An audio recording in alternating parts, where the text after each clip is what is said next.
Hello, today I will guide you on how to fix the standard hardware security not supported issue in Windows. Step 1. Enable DEP data execution prevention. Go to Start and type Windows Security.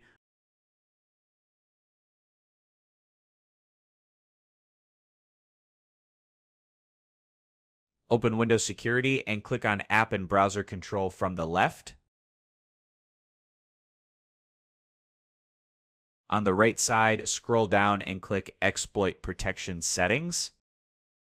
Under System Settings, find DEP and ensure it is set to On or Use Default.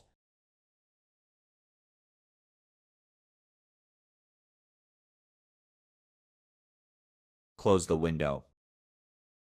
Step 2, check virtualization status.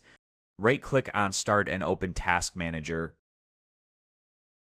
Click the Performance tab and select CPU. Find virtualization status, it should be Yes. If disabled, enable it in BIOS. Step 3, configure BIOS settings. Restart your PC and press DL F2 or F10 to enter BIOS. Go to the Security tab. Select Trusted Computing or TPM settings. Make sure TPM is enabled and set to FTPM 2.0. Save changes and exit BIOS.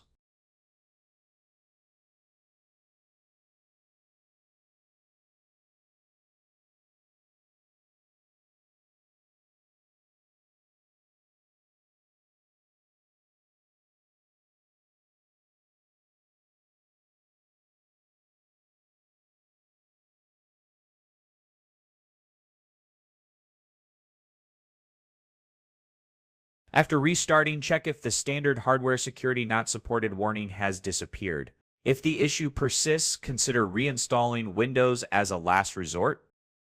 Thank you for watching. Please like, share, and subscribe for more tutorials.